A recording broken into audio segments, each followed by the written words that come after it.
Welcome to Spaghetti on the Wall, where we throw ideas, see what sticks, and nurture those that do. I'm your host, Armando Leduc, an actor, entrepreneur, and coach, giving you insights that light up your world. We're here to explore the realms of business, marketing, and life, serving up a shot of inspiration with every episode. Ready to make ideas stick and grow them into something great? Let's dive in. Good morning, good afternoon, and good evening, depending on when you are consuming this podcast. Back with another one, Spaghetti on the Wall. Kurt Luidhardt is in the house. How are you? I am great. Excited to be here. Super excited. So we got a chance to meet each other at an event called Flow, a mastermind by Charles Bird. Excellent event, by the way. And got to meet, and I was like, man, I love the pinpoint accuracy of being super intentional about who you serve and how that can help you grow a business. And you've been in the, well, you know what? I'm going to give you like the 2-minute backstory version of how you got to where you got. And then we can hop in and talk about, you know, all of the problems that you help. Yeah. My wife and I met in college, and we were both super passionate about politics. We met in the College Republican Club, probably the most nerdy place to meet your future spouse, and got involved in helping candidates get elected. And a couple of years later, started our own business doing this.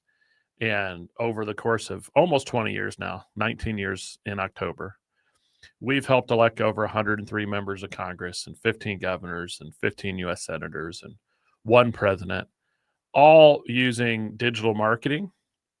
That was our expertise. And even within that expertise, we are the crowdfunding people.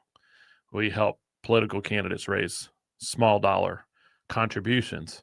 We did well over $500 million by this time that we've raised. We did $60 million for Donald Trump in 2016. Last year, our big client was Ted Cruz. We did $38 million online for him in 11 months.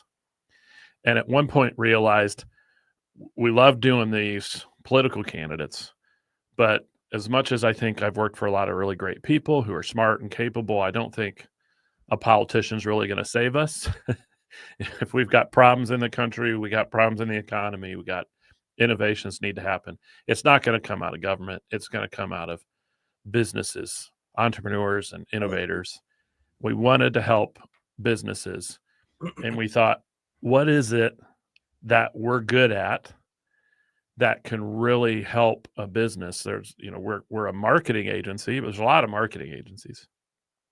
And our answer to that was, for all of this 19 years working for politicians, we spent a lot of time figuring out how to talk to a conservative or a Christian person from a political perspective. But all those same people, they buy everything from cars to cats to coffee to toilet paper.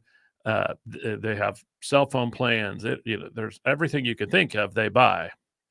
And we know how to talk to them. We know how to find them. And we know what they care about, which is increasingly that they buy from companies and brands that match their values. And so we call these people who include sort of Christian and conservative values in their purchasing decisions for consumer products, we call them liberty spenders. And there's 76.5 million of them in the U.S. They spend $5 trillion a year. And they're much more, when they're considering a brand, let's put it this way better, when they're considering who to buy from, they're not just thinking about features and benefits. They're also asking the questions, is this a company whose values I align with? And by the way, this isn't uniquely Christian or conservative. 85% of all Americans say they're doing this, and 75% of all Americans report that they've dropped a brand or started doing business with a brand over a values issue in the last 12 months. So and so that's how we work with businesses. We help businesses that want to target these liberty spenders. Most of them tend to already be conservative or Christian themselves, and they see this as an opportunity to differentiate their brand and exponentially grow their sales. I talk to my clients all the time about taking a stand for something, right? Yeah. Whether you're a Democrat, whether you're a Republican, whatever it is that you're doing, have an opinion about it. But I think a lot of people want to eat their cake and have it too, right? Mm-hmm. They want to be able to like, well, I'm going to be across the board for everybody. And what happens is you dilute what it is that, especially these days, it's so important, I guess, that if you want to grow, people know where you stand, right? Absolutely. I think this is an excellent strategy in a market right now where it's so difficult to differentiate yourself between you and your competition. I like to describe Liberty spenders as people who would drive 20 minutes past a Popeye's chicken to get to Chick-fil-A. And that's me. And I have no beef with, that's probably the wrong word to use. I have no beef with Popeyes. I think they have a good chicken sandwich, but Chick-fil-A really matches who I am as a human being. So I'm going to make every effort to go there. And by the way, they have a great chicken sandwich. And have you seen that that's why, like, maybe these bigger companies are starting to kind of pick sides? And is that a good thing or is that a bad thing? What are what's your opinion on that? Well, I think there are two types of businesses, two broad categories of businesses that I would advise differently. So if you're a ubiquitous international brand like Bud Light or Delta Airlines, you have a market position that transcends people's political positions. And you should not listen to your employees and other people who work for you and stay the HE double hockey sticks away from politics, right? Right. Because you are ubiquitous. And that's where some of these guys have gone wrong, is where Bud Light went wrong. And whether Elon Musk wants to do the politics or not, that's hurt his sales. That's where other businesses, because they take these positions and they tend to marginalize themselves. But everyone else who's not Delta Airlines should take the opposite approach, because it's a great client attraction strategy. And when you attract people on the basis of faith and politics, which are two of the strongest, most emotionally important parts of people's belief systems, you're connecting with their identity, and you will get loyal customers. They're with you for a long time, as long as you're being authentic about it. I don't think you can fake it. People pick up on that quick. Yeah. And there's also different ways to do it. You can go from sort of mildly faith oriented, for example, all the way to, very open about it. So if you take, say, Hobby Lobby, which is a $15 billion brand in the US, they're owned by a Christian family. And during Christmas and Easter, they'll run ads for Hobby Lobby with Jesus in them. So there's no missing it. They're saying we care about faith, and that's important to us. Chick-fil-A, by contrast, which is another giant brand, I think they're something like 35 billion. They're pretty well known in the US as they're also being owned by a Christian family, but they've never put it in their marketing. Their marketing's 2 cows on a billboard saying eat more chicken. But you get it because they're closed on Sundays. And even that on the door, it doesn't say they're closed on Sundays for the Sabbath. It says they're closed for rest for our employees when you see that. But over time, people have understood that they're very family friendly, they're very faith oriented, and so they've attracted this loyal customer. But two very different strategies. You don't have to be as in your face as putting Jesus in your ads to accomplish the same outcome. What would you say to people that are like sort of in the middle, right? Yeah. Not leaning, not right leaning, not left leaning, moderate, I'll say I'm right there, right? I'm there as a moderate in the middle. I've got right leaning views, I've got left leaning views, right? Here's how I would handle it. And we talk about this in our book, by the way. We talk about types of positioning. And let's take Black Rifle Coffee Company that did really well. They just sold a couple years ago, went public for $1.7 billion, right? They built their brand around supporting veterans, which is not a particularly partisan issue. Democrats, Republicans, right, left, they all want our veterans to prosper and to be healthy and deal with some of the challenges that veterans coming home from war deal with. And so it wasn't particularly partisan in the sense that, it's not polarizing the same way as an issue like abortion might be, for example. But it still attracted a type of consumer who was really sort of pro-military, which leans a little right over left. And it, certainly created some people who weren't big fans because the name is Black Rifle Coffee, after all. If you're somebody who doesn't own guns and thinks maybe they should be banned in the country, you're probably not attracted to Black Rifle, but it wasn't partisan. So in your case, I would pick something you're passionate about that a lot of other people are passionate about and lay your stake there. You don't have to declare your political affiliation or endorse any candidate, but you can win from really connecting with people on something that's important. Interesting. So you're saying these days, along with running a business, you've got to pick something that is a super important issue that you're going to put your flag on and make sure that people understand that this is what you're about. Is that correct? Yeah, I would say it this way.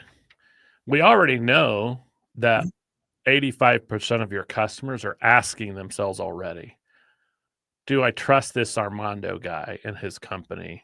Do I align with him? And so they're going to go looking, whether you make a statement or not. And I think instead of running from it, you ought to be very open and forthright about it, maybe lead with it and say, look, this is what we stand for. And because they're looking anyway, right? And so why not stake your claim? And you've got a variety. There's hundreds of things you could stake your claim on. I know a Christian coffee company called I Have a Bean in the Chicago area. They stake their claim on hiring post-prison folks. So felons who get out of prison, that's all of their employees. They're all post-prison. And they see that as a way that they're contributing to people's transition back. And that, again, that's not a particularly controversial thing. In fact, if you order their coffee, the person who made it, they'll sign their name on it. That's awesome. And so it's a really cool program that helps with reentry. And again, there's nothing controversial about it. In fact, if you want an ugly cry, go to his website, ihaveabean.com, and watch his video about the testimonies from his employees. It's really compelling. So people are looking, they want to know. Doesn't mean you can have bad coffee, right? The other reason I Have a Bean is popular is because they have really well done, fresh coffee that gets delivered to you within 24 hours of it being roasted, which is really cool. But they also have this mission that keeps people around. This is an interesting concept because I really, I'm stating your opinion definitely gets views on social media. Mm-hmm. Sort of separates you. I know I work with a lot of attorneys that are, kind of fearful about saying what their affiliation is. But I like what you're talking about in terms of a movement or a something like a nonprofit or, there's something happening and you're like, hey guys, I'm backing this thing. And thing I do, you know what I mean? Like kind of goes into that direction. How are you advising people in picking that? You got to pick something from your heart, right? Something that's real. Because for a lot of reasons. One is why wouldn't you do something? If you're going to support something you really believe in, because it integrates you and makes you even more excited about what you're building. But also your consumer picks up on, inauthenticity. So if you're trying to sort of appeal to an audience by picking at something that maybe you're not super confident in, like if you're a moderate individual, but you're trying to target a conservative audience and you're really, ramping up the statements, after a while, it just doesn't feel, and people pick up on it, doesn't feel authentic. 100%. So pick something from your heart. And then you can also kind of pick your position. We talk about 3 types of positioning. There's the product fit. Some companies don't need to say out loud where the ideology is because their product is such a obvious fit for the audience. They assume it. Like if you're a person who sells, I have a financial planner who helps people reallocate their portfolios and remove anything they're invested in that might not match their values. And that's just an obvious product fit. He doesn't need to crow about where he stands, because when the moment you hear it, okay, this is what he values, right? And versus more of an issue focus, which is the Black Rifle Coffee example, or a ideology focus, which is Patriot Mobile, for example, which is a wireless company based in Texas. They are very upfront. It says America's only conservative and Christian wireless provider. So you can't miss that. It's very ideological. Same with the examples from Hobby Lobby. So there's a lot of options along the way. And what I come down to it is, some of you are thinking, I don't want to talk about politics or faith or these personal things and attach them to my business. And my answer to that is it's going to happen whether you want it or not. Because people are doing their research. People are already doing it. If 85% of consumers saying they're considering a company's values when they buy from them, then they're already asking, right? And so the idea that these days you can sort of shrink behind, the company facade, I think, are gone. And again, you can do it in different ways, but when it comes down to it, it's you need to pay attention to it. But not only that, I think you turn it into an opportunity. It's so much more powerful to be something to someone than everything to nobody, right? I'd rather have, 100,000 passionate fans that buy whatever I'm selling than, 6 or 7 million people who hear about me but don't. The moment something seems more interesting, they're gone. Man, I feel like this is just an amazing gem. Yeah. Really, I mean, maybe they're thinking about it. I hadn't really been thinking about it. I'll tell you the truth. Yeah. You know what I mean? Because I am sort of in this middle space, you know what I mean? Which is, don't really have. There's no hill to die on for me, but maybe there is. I just hadn't really sat and thought about what that looks like. There is. You have an internal set of values that you're operating off of for your business, and they probably include things like honesty and integrity and some things like that. But you may also have some things that, some ways you want to have impact and change the world, and talking about that, getting people into that movement would be powerful for your business. I think the other reason it's worth paying attention to is that right now we're in most marketing, and most of us, when we think about marketing, we think about getting people's attention. We think about the attention economy, some people call it. And getting people's attention has never been easier than it is today in some ways. 30 years ago, you had to run broadcast television if you wanted nationwide attention to your thing, or you have to spend millions of dollars on newspaper ads. There wasn't a cheap, inexpensive way. Now, anyone can get attention. There are 15-year-olds in their basements that have higher name recognition than politicians in this country. Right. So attention is easy, but trust is hard, particularly with the advent of AI. And so I think more people are asking, I'm thinking about hiring this Armando guy, but how can I trust him? Which is hard. I saw an ad from Armando. Is it AI generated? Was it fake? Can I really trust everything he said? And the one of the quickest ways for people to get comfortable with folks is people trust folks in their tribe much quicker, right? That's true. And a lot of our tribes are centered around important issues that are faith and politics adjacent at minimum, right? So I think it's a great way to achieve trust in a place where there is no trust. I spend most of my time when I see an ad thinking, okay, should I click this link? It could be a scammer. Can I really trust what was said? And so I'm going to pay a lot more attention to say what an influencer in my tribe is suggesting, because I feel like I can trust it, which I just don't know what to trust anymore. in today's world. I mean, valid. Yeah. I mean, valid And all the way around. It's so true. it's only going to get worse before it gets better. As AI gets better, I just don't know. I don't know when I get on that customer service call, who am I talking to? You know, it used to be little things like I'm clearly talking to somebody overseas who says his name is John Smith, and it's clearly not. But now I don't even know if I'm talking to a real human being. And so we're in a place now where your customer is saying, how can I trust this guy?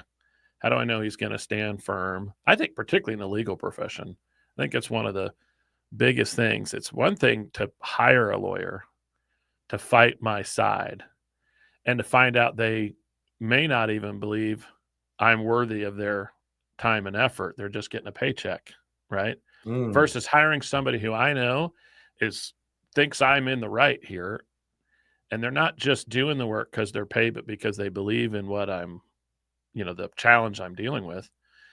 And so, and that may come down to, what do I believe about someone's ideology?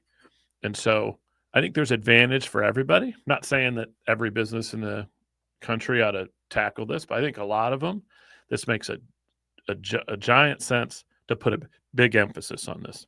I know if I'm going into a vendor, I'm going to ask that question when I'm sitting with somebody. Where are they on some of these things? Because it tells me a little bit about, can I trust them? I mean, that's, once again, super valid. You know what I mean? Like, I hadn't really, man, I got to sit and I guess ponder that. Is that what you guys are? I guess when somebody comes to you, they already know that, oh, I want to gear my business towards Liberty spenders. Yeah, a lot of them are kind of leaning that way. I mean, this is a strategy that can work for somebody on all sides of the ideological spectrum. There's Patagonia, Ben & Jerry's. These are companies that are well known for maybe being really climate change, like really focused on climate change. Ben & Jerry's names their flavors after, Democratic politicians. So it can work for anyone. I know the Christian conservative space because I am one, and I've worked in it for 20 years, which is where I can help. So a lot of my customers come to me already thinking, hey, this makes sense for me. Mm-hmm. Some are a little curious about it, like, and all of them are, want to be cautious and careful because they're just like any marketing strategy. You can do it poorly if you don't do it right. And you could end up with, with more liabilities than assets. But there are so many good examples of how to do this right with companies that are thriving. I always go back to Black Rifle Coffee. I think they have good coffee. But how many thousands, if not tens of thousands, coffee companies are there in the United States of America? And they're competing against some of the biggest brands with the deepest pockets and ended up creating a $1.7 billion company in a little over 10 years. Right. There's something about the strategy. I think it's their marketing. And maybe, I'm sure I've had one of the owners of Black Rifle on my podcast. I'm sure he would argue it's the coffee, right? The coffee is the best ever, right? But I think there's something about their marketing that differentiated them and drew people to them. How long is your onboarding process usually? So we have this great program we call the Liberty Business Alliance, where we work with people together as a group. We spend a lot of time up front with folks, really helping them to personalize this system to their business. So that takes probably 30 days to get right, sometimes a little longer. So the answer is about a month and a half to really get people set up. Although I try to, in that first time, a lot of times there's really quick wins that can be established. So one of my goals when I'm working with somebody is for them to try to really pay for what we're doing for them within that first 60, 90 days because of some distinction we're able to make and some market we're able to open up. And then you're helping them with, what are all of the offers that you help with? Yeah. So we wrote this book, Liberty Spenders. where we explain how to execute on this whole strategy. So somebody could buy the book and try to do it themselves. If they come and work with us, we take them through we call it the 5 Ps of conviction-driven marketing. So we're going to teach you how to put convictions in your marketing. So we call it conviction-driven marketing, creative. And is this your term? Yeah, it's our term. Conviction-driven marketing. And so, and then we teach the 5 Ps of it, how to understand your people, how to properly position, how to explain what you're doing with passion. That's your sort of marketing messaging, how to prove it works. I'm a big believer in never trust your gut in marketing. And then how to do a proper product rollout. So those are our 5 Ps. So we'll take people through. So a person who comes and joins our Liberty Business Alliance, which is sort of like a group coaching program, but we've tried to hybrid it so that so people are getting more than just a video telling them what to do, but we hold their hand through the process of implementing. I like to say we get people, to use a football metaphor, we'll get people to the 20-yard line. They've got to score. And we'll take them through that. We do it. We have a 12-month thing we do. It's all virtual because although I love groups like Charles with Flow, I have a 3-year-old and a 5-year-old. So I feel like I can't travel every weekend. Yeah. And so I tried to make something that people could do sitting on their butts in their office. But we'll take them through it. We got 30 staff. We dive in, show them how to execute on this strategy and help transform their revenue. I love it, man. How can they find you? Well, hit me up at libertyspenders.com. If you want a free copy of the book, you can go libertyspenders.com/free, and you can download a copy. And there's a book a call there, and you can talk to myself, or I got a couple other guys that we can walk through the whole program with you. I say guys, but my wife's one of them, so maybe I should say guys and gals who can walk you through the system, and we'd love to help you. Yeah, I love it. I love what you're doing. I love the gems of today is just like, conviction driven marketing. Yeah.